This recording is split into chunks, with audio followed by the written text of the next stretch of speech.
What's going on, SMD Jacks? It's great to be here. Finally, after all this planning, about 4 or 5 months of planning, I'm finally here. Thank you, everybody, for coming. Thank you to all the volunteers, sponsors, speakers, organizers, DJs. What's up, babe? Hi, babe.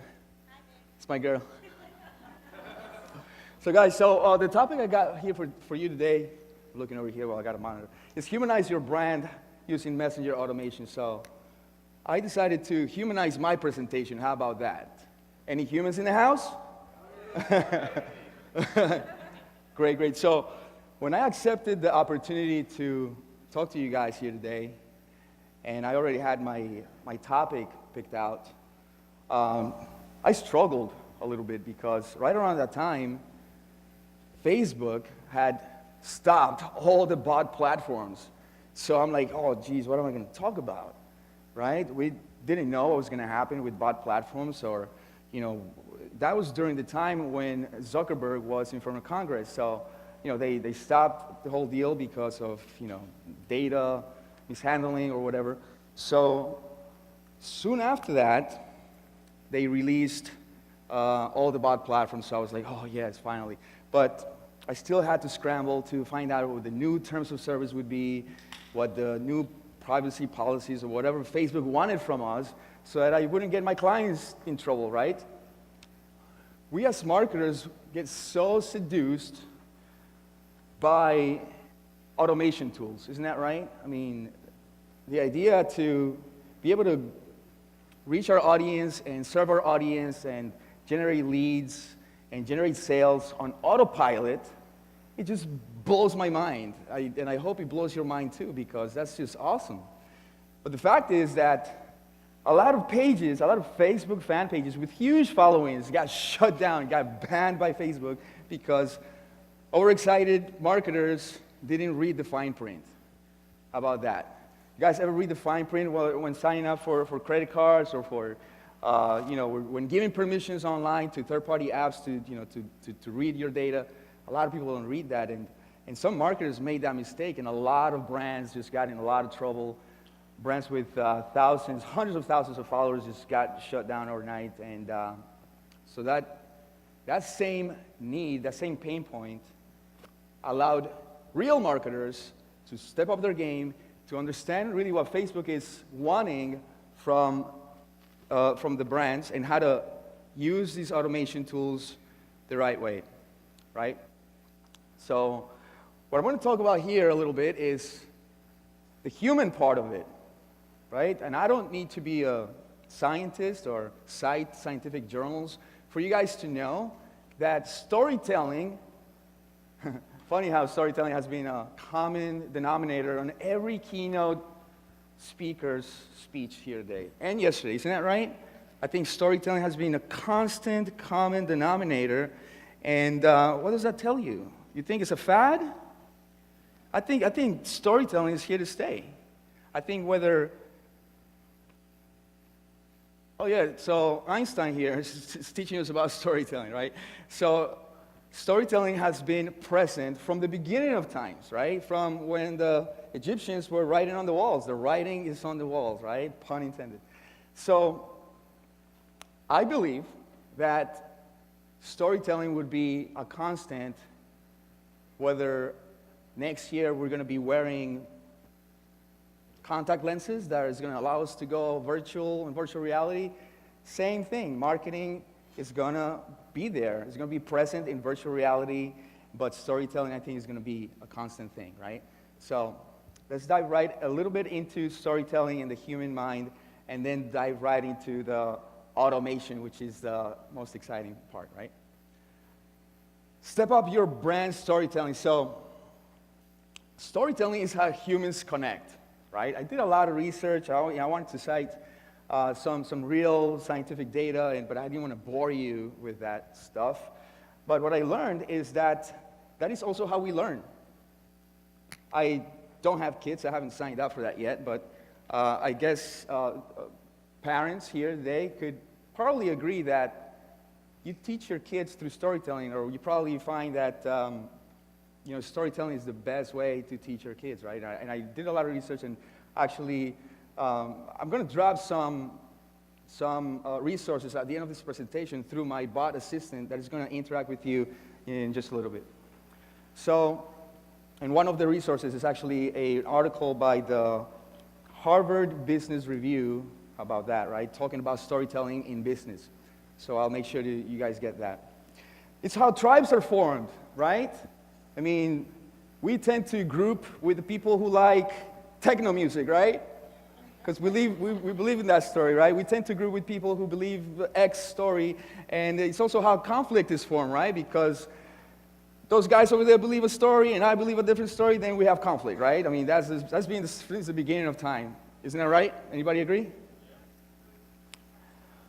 I grew up in New York, and what in the world happened to hip-hop?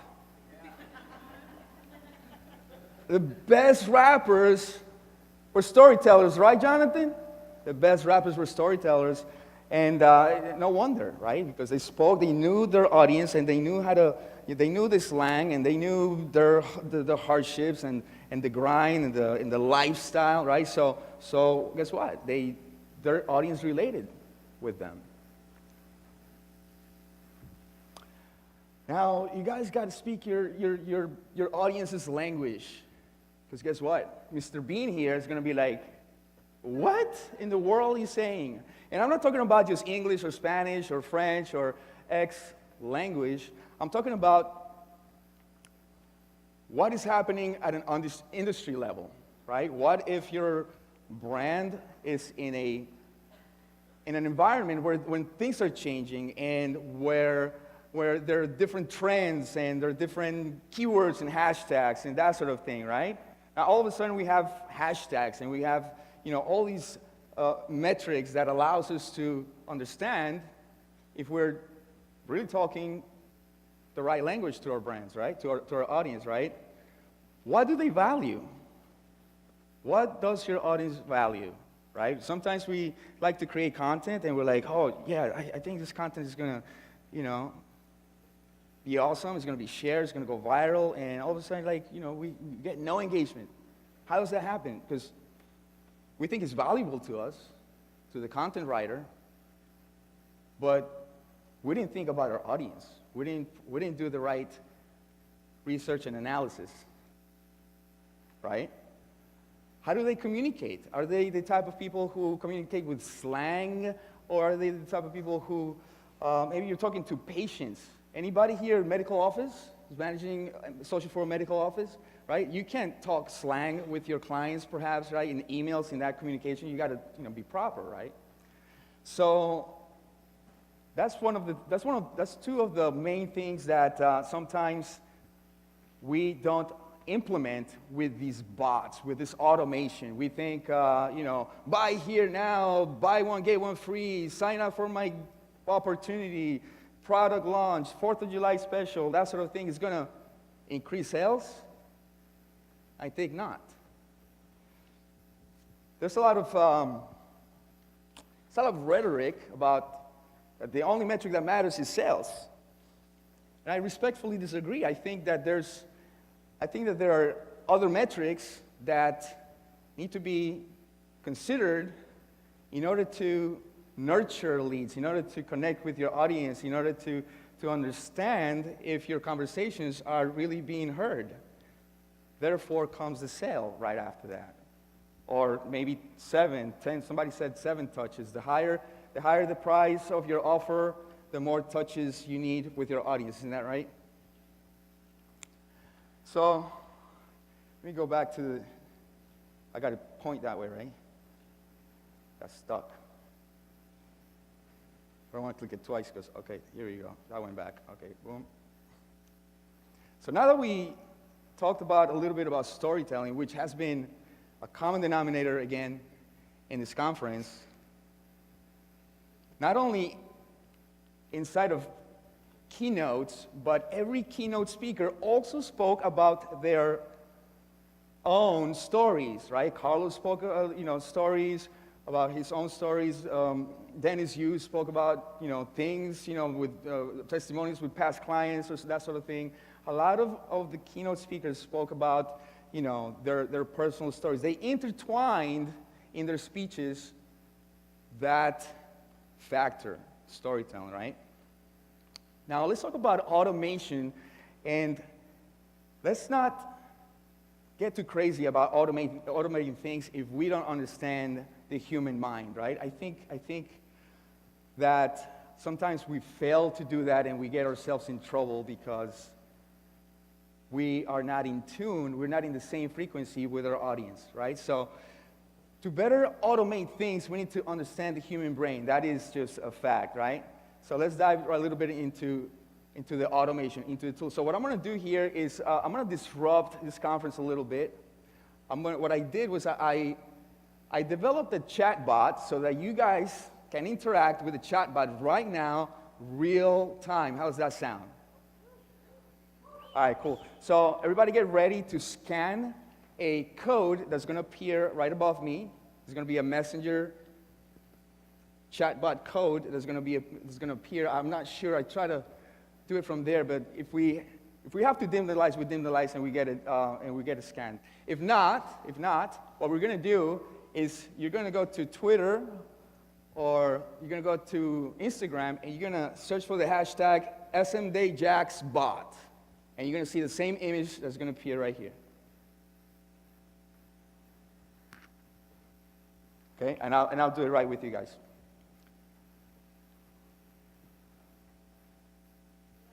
So here's the directions, how to scan this bot, okay? So go to Messenger, go to People, and scan code. It's that simple. Messenger, People, scan code. You guys in the back get a lot of reflection. Just go to SMDayJacks or go to Twitter, search for the hashtag SMDayJacksBot. That same hashtag is on Instagram right now. I just posted it 5 minutes before I got on. So it should be fresh. Or it's also on the Social Media Day Jacksonville fan page. It's also there. Oh, I see already Ron Hubbard, Katie Morse. Oh my God, my phone's gonna blow up right now. I'm getting a lot of notifications. Amanda, Ellen. Yeah, just scan it. It should trigger a conversation. It should trigger a story. It's a short story, so bear with it. I'm scanning with you guys, so I'm in the same conversation. Mary, Giovanni, Jason, thank you. So People, scan code. She lets me. There we go. Okay, so as you found out, the first thing that it asked you for a permission, right? Get started. You just gave me all your personal data. Now I got all your social security card. No, just kidding. Just kidding. I got your name, number. No, your name, your location, gender. That's about it. Feel free to unsubscribe if at the end of this presentation, but like I said, I'm going to be using the same chatbot to deliver some goodies, maybe a little later. Amanda, Alicia, thank you. Okay, so it started. Hey, Ron. Hey, April. Welcome to Saturday session. This is Danny's bot assistant. Let me tell you a quick story, and there's a countdown. Ready? You got to hit that yes, that yeah. You got to hit it. Ready? Yeah. Everybody getting that conversation? Yeah? If not, ask your neighbor for directions, or just look at his or her phone. Let's not get stuck. So, and here comes the story. When we first started planning for this event, some people said we were being too ambitious. Some told us to lower our expectations. Does that sound familiar? But we didn't buy into that. Besides all the challenges we faced, we remained focused and pulled it off. We didn't just pull it off. We sold out SM Day Jacks 2018. How about that? And there's a guy who's stage diving over there, right? I'm not going to stage dive, by the way, so. Ryan. And then he goes, thank you for sharing this special moment with us. And then you see Snoop Dogg, doing his thing. By the way, are you a Jacksonville local, or are you coming from out of town? And then there's two options, right? So hit the right option. Are you a Jax local or visiting, right? Once you hit that, whichever option, whether if you're visiting, say, cool, where are you from? Where from? So just type the city where you came from. I heard a gal is from Toronto. Is she still here? Toronto in the house. Wow. So hit Toronto. I'm going to hit Toronto. And then he goes. Stinking. That's great. Next time I visit Toronto, we can hang out. If you said I'm a Jacksonville local, he said, great, who is your favorite speaker so far? If you hit Dennis Yu, I agree. So hit whatever name. If you say Mickey Mouse, then it's going to say, I agree, it's Mickey Mouse. And then you see a little gif of friends hanging out or whatever, or something or the other. So that's a little example, tiny, tiny example of what can be done with storytelling and humanizing your brand, right? I didn't just hit you up with a special, with a 4th of July deal. I did a little bit of storytelling. It's a small glimpse of what can be done with a bot, right? I said, hey, planning for this conference wasn't easy. We had a lot of unexpected challenges, but we pulled it off after a lot of people didn't think we were going to sell even 200 tickets. That's a fact. But thank you for being here and all that stuff, right? So how did you feel about that? How did the brand, the SMD Jax brand make you feel? Warm and fuzzy? I hope so. But what if that conversation kept going and said something like, hey, through the bot, right? Said something like, hey, we appreciate your patience at yesterday's registration. Who had a little bit of chaos at yesterday's registration? A lot of you guys just arrived at the same time, and we're learning as it goes, right? So what if the brand told you that? We appreciate your patience at yesterday's registration. Our team is finding processes to better streamline this registration deal, right? Would you have been forgiving of us? I think so. What if the bot said something like, hey, did you know that one of our speakers arrived at 5 a.m. in the morning in Orlando yesterday when he had a workshop at 8?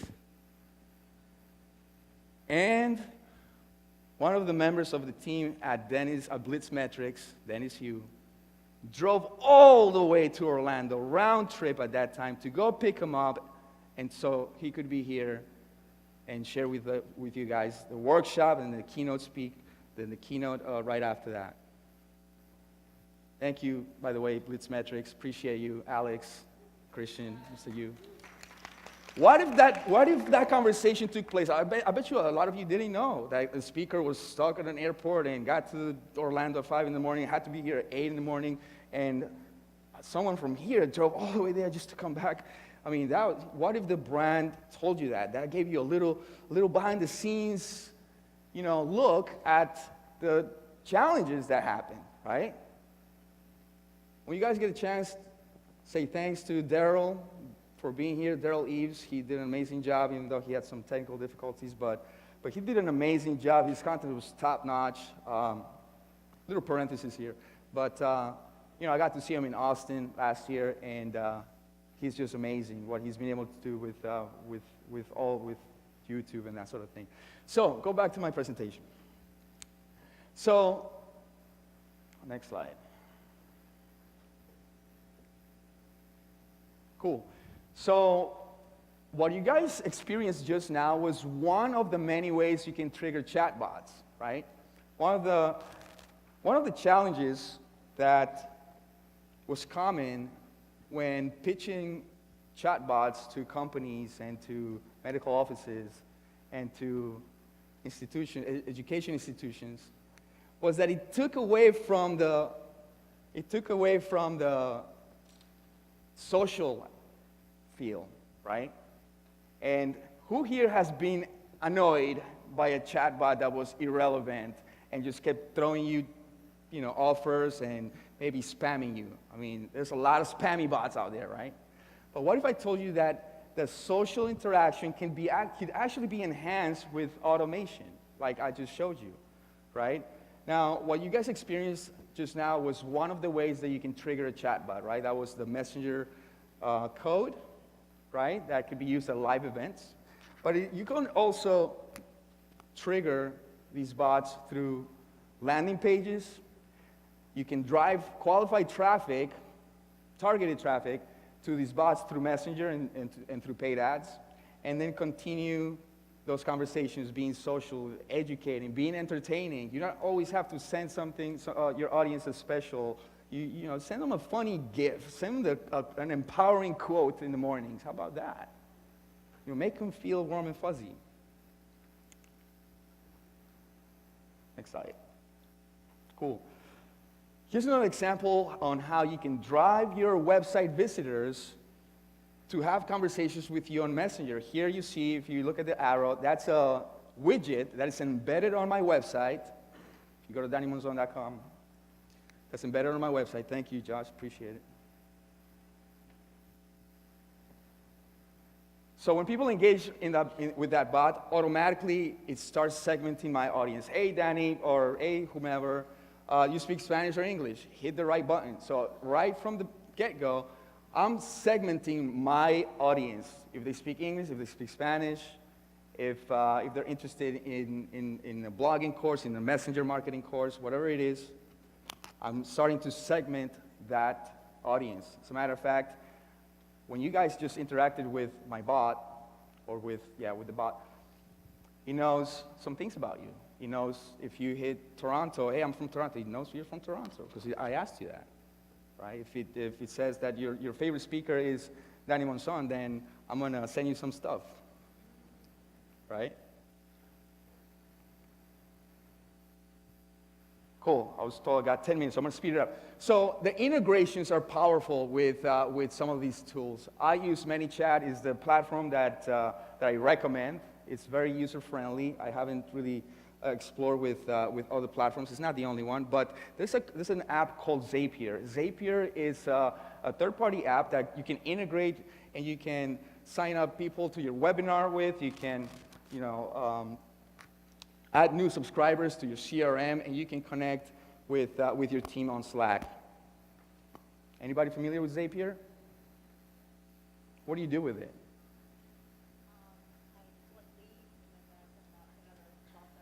Yeah. Yeah, you can send them to a Google Sheets, right? You can ask for emails, and then continue to build your email list, right? Because email is not dead. I don't care what anybody says. Email is not dead. Email is not dying. Guess what? Radio is still around. Radio didn't die when television came up, right? Next slide. Okay, chatbots are the new funnels. So if you remember, if you deal with offers, landing pages, and funnels, you know that you'll have to have an offer, and you need to get the attention of your audience, and they have to drop an email address, and then you have to send them the material, and then you collect that email address, and then sometimes people don't check emails, right? Email open rates are down, however, right? That's a fact. Through chatbots, all they have to do is the click of a button. Once they give permission to the platform to get their personal information, they're in. You have them in your database. You get real users' data. People are not entering fake email addresses, because the email address that you're getting is basically the email address that they're logging on with Facebook. And it's faster and it's sexier. Try it. Powerful segmentation. So you not only are able to segment your crowd by demographics, geographics, but every other thing. So I just asked random questions. You can get creative with your audience. You understand your audience more than anybody. You just ask the right questions and expect to segment with every question that you ask. Every response will be added to a segment. Automation. Like I said, Marketers get seduced by automation, and that same seduction gets us in trouble sometimes. So with automation, when done right, when done properly, within guidelines, it saves people a lot of times. It will save your staff a lot of time, and time is money, right? You can send notifications when going live. Luria does an awesome job. Is she here? Luria does an awesome job before going live. She sends a message through a bot saying, "Hey, we're going to go live in a little bit." So it's going to add viewers, it's going to add engagement, and once you implement it within your strategy, it's going to be powerful. Oops, go back there. Those 30 minutes went fast. I think I need an hour next year. Or a 4-hour workshop. So you can deliver lead magnets, sell physical products. You cannot sell any digital products. Last time I checked, make sure to check with terms of service every time you're going to use this stuff, or hire a pro, because if you don't have the time, somebody else needs to take that off your plate, right? You can market your event, sell tickets for your event, take payments without your audience even leaving Messenger. You can book appointments.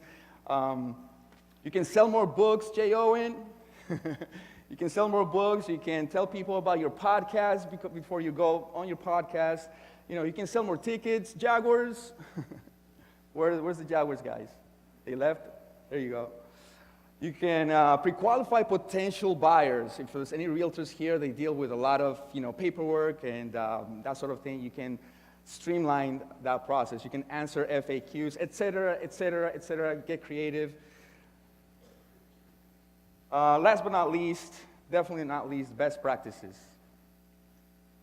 Okay, so Ryan introduced me, and one of the things he said is, I speak in front of inmates at maximum security prisons in the state of Florida. I hope I can help you stay out of Facebook jail, because once you get banned, once your ad account gets banned, it's going to be bad. Let me tell you that. It's going to be a lot of hassle trying to get those accounts back, and they probably won't even notify you before they won't even send you a warning. Facebook. I'm talking about Facebook. If you piss off the Facebook gods, guess what? Down. Leads are people. Don't forget, leads are people with emotions, with broken dreams, with pain, with fear. Remember that. They're not just statistics and conversion rates. They are people. Conversations over conversions, right? You need to have conversations before you try to convert people, right? Include unsubscribe buttons all the time. Options, I should say. So in every dialogue, say, hey, if you want to stop this conversation, you just hit stop. Always, that's within terms of service. Respect the platform, guys. Respect the platform, and don't marry the platform. What if Facebook shuts down? What if Congress gets catches feelings, and they catch, what if they bring Mark Zuckerberg back into Congress? Things can change. So continue to build your email list. That's not going to change. That's not going to replace building your email list. And hire a pro. If you don't have the time, if you have Sally at the front desk doing this sort of thing, we love Sally. She does an amazing job. By the way, Sally is a fictitious character. If there's anybody here by the name Sally, we still love you. And I'm sure you're doing an amazing job. But if Sally doesn't have the time, she's overworked and that sort of thing, she has other better things to do, hire a pro. Thank you, guys. I'll see you next year. Great job, Danny. Good job. Oh, I got to do something. Hold on. I got to do something. Let me use that phone. So this is What's Good Jack's space? Yeah? Guys, What's Good Jack's is one of the local brands I work with. I was going to say hi to everybody here in the audience. And at the count of 3, I'm going to say SM Day Jacks, and you're going to say, What's Good Jacks? Okay? What's Good Jacks? So, what's going on, SM Day Jacks? What's good, Jax? Yeah! All right.